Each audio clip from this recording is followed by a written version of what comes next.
الذاکرین وشکرہ للشاکرین وطاعتہ نجات للمطیعین والصلاة والسلام والتحیۃ والاکرام علی اشرف النبیین وخاتم المرسلین سیدنا و مولانا ابی القاسم محمد اللهم صل على محمد وآل محمد وأهل بيته الطيبين الطاهرين المعصومين المظلومين أما بعد فقد قال الله سبحانه وتعالى في محكم كتابه المبين بسم الله الرحمن الرحيم ومن يبتغي غير الإسلام دينا فلن يقبل منه وهو في الآخرة من الخاسرين. اللهم صل على محمد وآل محمد اللہ اکبر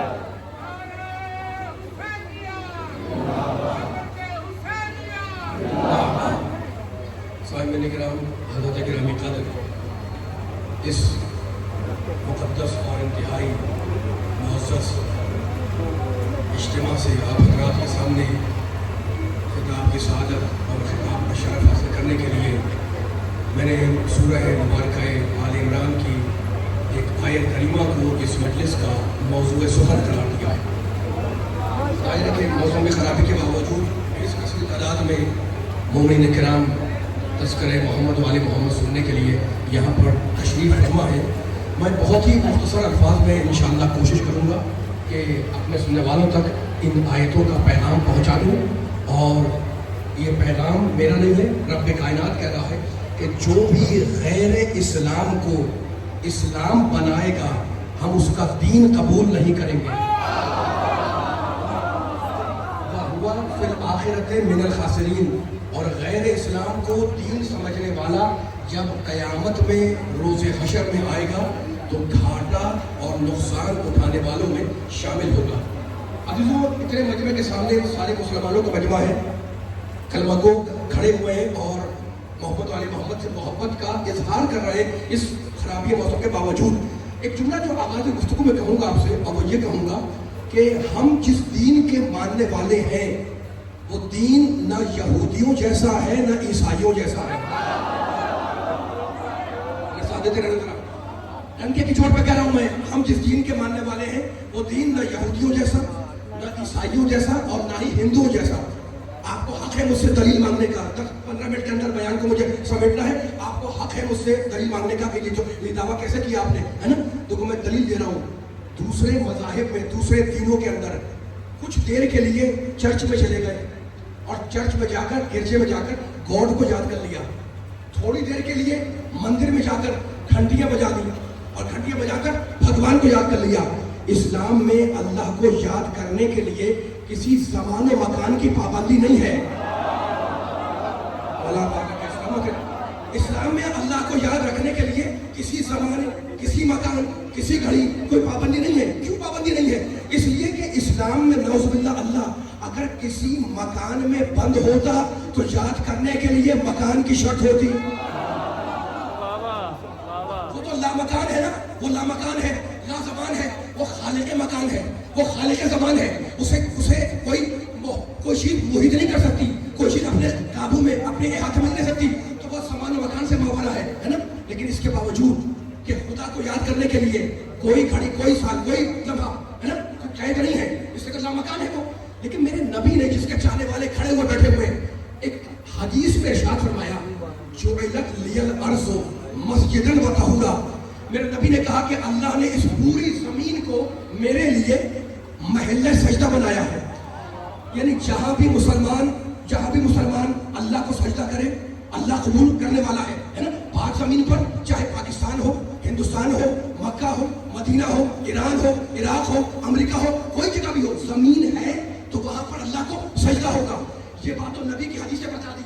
اب جو جملہ کہنا ہے سننے والوں کے سامنے، وہ جملہ یہ ہے کہ دیکھو نبی کی حدیث کے مطابق آپ سجدہ کرتے ہیں، میں سجدہ کرتا ہوں، ٹھیک ہے نا، لیکن اس کے باوجود کہ ہر جگہ پہ سجدہ ہو سکتا ہے، لیکن جب اسلام نے درجات عبادت کا اعلان کیا تو آواز دی کہ تمہارا گھر وہ ہے جسے تمہارا گھر کہا جاتا ہے، اور مسجد وہ ہے جسے اللہ کا گھر کہا جاتا ہے۔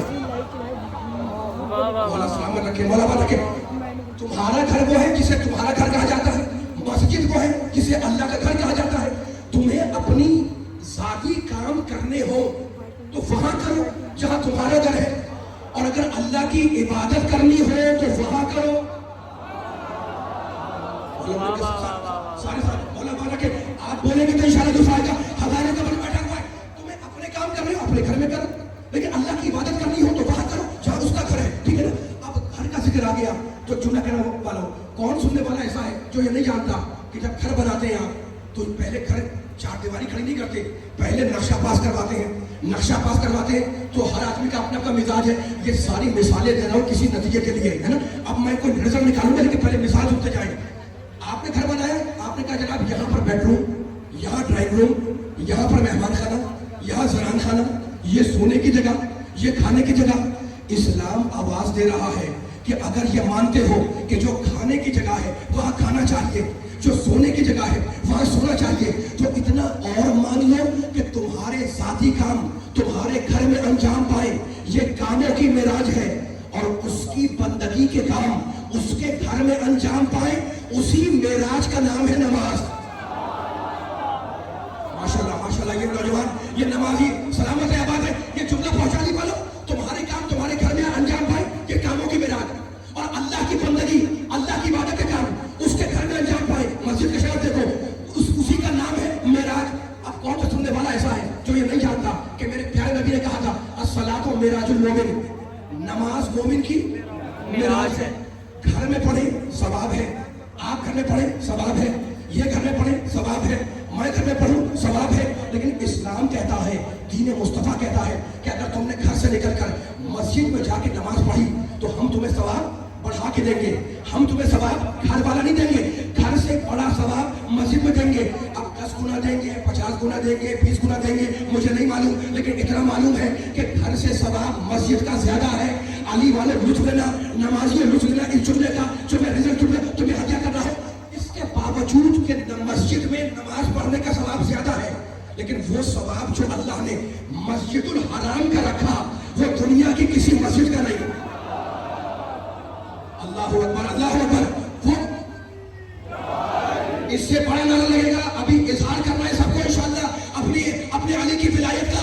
گھر میں پڑھو ثواب ہے، لیکن گھر سے مسجد میں پڑھو ثواب بڑھ جائے گا، لیکن وہ ثواب جو اللہ نے مسجد الحرام جیسی مقدس مقام پر نماز پڑھنے کا رکھا وہ نہ گھر کی ہے، نہ گھر میں ہے، نہ مسجد میں ہے، نہ محراب میں ہے، نہ آپ کے علاقے میں، نہ میرے علاقے میں، نہ آپ کے ملک میں، نہ فلاں ملک میں، ہے نا۔ جو ثواب مسجد الحرام میں پڑھنے کا وہ دنیا کی کسی مسجد میں نہیں ہے۔ تو کوئی نہ کوئی راز تو ہے، کوئی نہ کوئی راز ہے دنیا کی ساری مسجدوں میں اور مسجد الحرام میں، وہی راز آپ کے سامنے کھول رہا ہوں۔ بھائی کیا راز ہے، کیا فرق ہے دنیا کی ساری مسجدوں میں اور مسجد الحرام میں؟ بیان کروں، ساری مسجدیں وہ ہیں جو ہم بناتے ہیں اور بنا کے کہتے ہیں کہ یہ اللہ کا گھر ہے، اور مسجد الحرام جو ہے جسے اللہ نے خود بنوایا ہے اپنے ہاتھوں سے بنا کر، اللہ کا کہنا اور ہے اور اللہ کی طرف سے بنایا جانا اور ہے، بندوں کے ہاتھوں امام بننا اور ہے، ادھر سے امام بن کے آنا اور ہے۔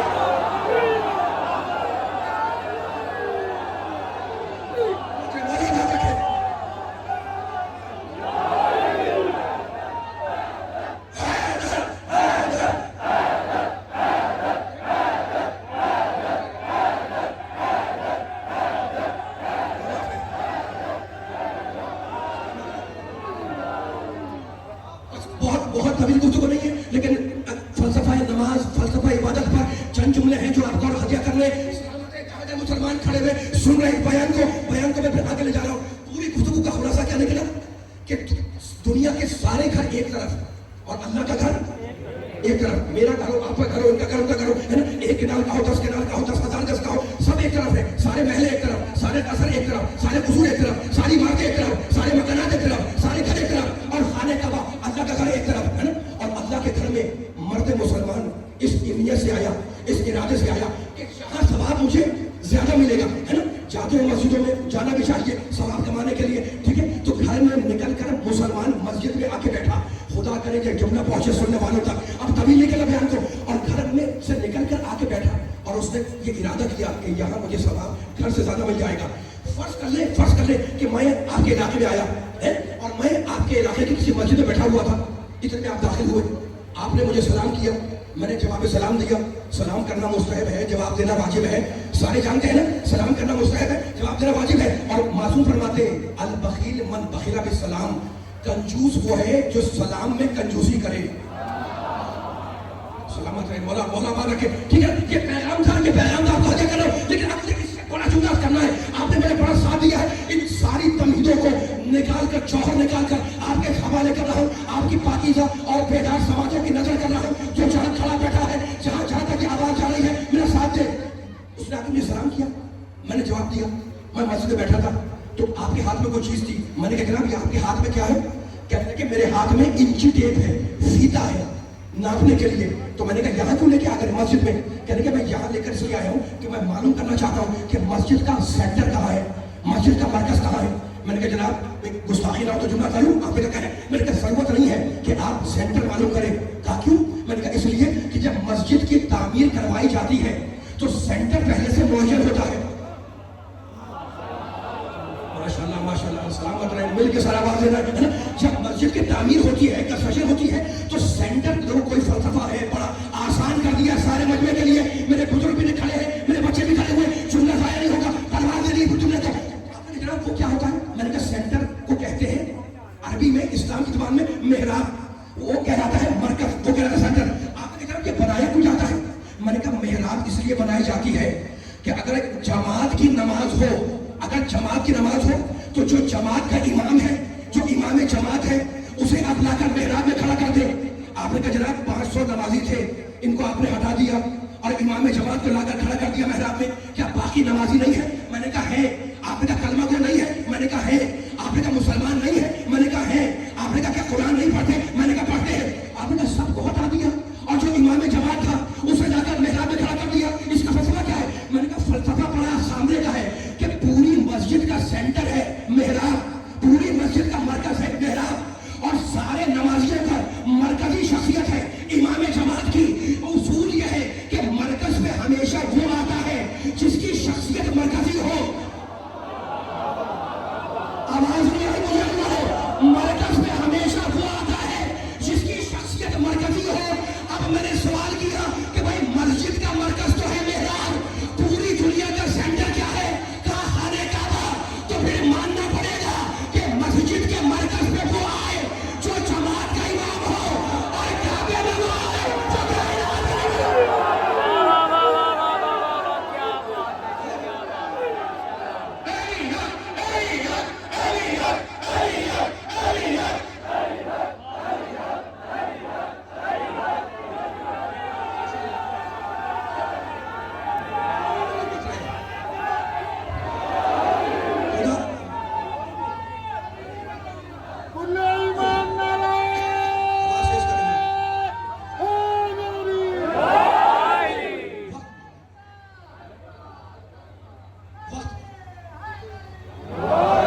سلامت رہے. آپ نے جس بیداری کا مظاہرہ کیا, جس جذبہ ایمانی کا اظہار کیا, میں شکر گزار ہوں سارے سننے والوں کا. لیکن اجازت دیں کہ میں دو جملے عرض کروں کہ آپ کے ہاتھ جو بلند ہو جاتے ہیں, ہے نا, کوئی توحید کا ذکر ہو ہاتھ بلند ہوتا ہے, نبی کی شان بیان ہو ہاتھ بلند ہوتا ہے, علی کا ذکر ہو ہاتھ بلند ہوتا ہے. خدا سارے سننے والے کو ہاتھوں کو بلند رکھے. لیکن میں کیا کروں, میں اس مرتبہ سے کہنے کے لیے آیا ہوں کہ میرے نبی نے بھی علی کو جب مولا بنایا تو ہاتھ میں بلند کیا